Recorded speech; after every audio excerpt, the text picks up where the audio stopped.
Dobré ráno. My vás teď zveme na cestu do Bolívie na kakaové plantáže.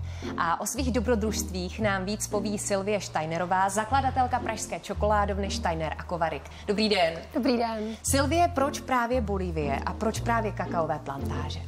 No, Bolívie to byla taková náhoda, protože slovo dalo slovo a kamarádka přivedla kamarádku a ta měla za muže, nebo stále má Bolívíce. Dali jsme se do řeči a vlastně vzniklo z toho plantáž v Bolívii. Tam jsme to kakao vysázeli tak, jak vlastně roste přirozeně. A bylo to pro cizince pro vás tedy náročné zapasovat se do té místní komunity a začít fungovat s těmi lidmi, kteří tam žijí už dlouho? Jako bylo by to prakticky nemožné nebýt téhleté kamarádky, která vlastně má status Bolivíky, žila tam dlouho a vlastně má za muže Bolívíce, bolivijského indiána z rodu Takana.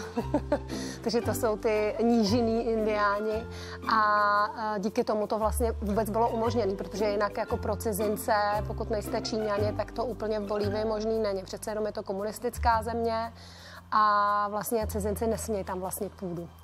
Jak vás přijali místní a jak vůbec vnímají indiáni kakaové boby? Díky Tereze, neb je tam místní celebritou, protože ona tam dlouho dělala v turistických službách, tak nás přijali velice dobře a díky tomu oni vlastně vědí, že ona je ten subjekt, který se o ně postará, který zaplatí a tak jsme to měli opravdu tu cestičku v tomhletom krásně ušlapanou.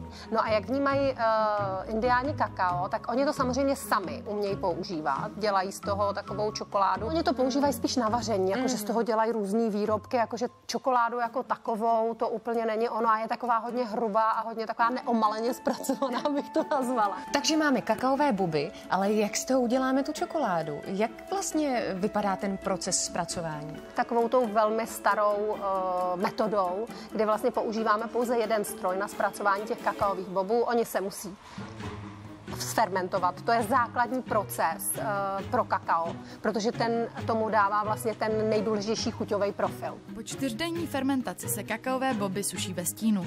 Následně se praží při teplotě 120 stupňů, zbaví slupek, rozdrtí na nepy a melou společně s dalšími ingrediencemi v melanžéru.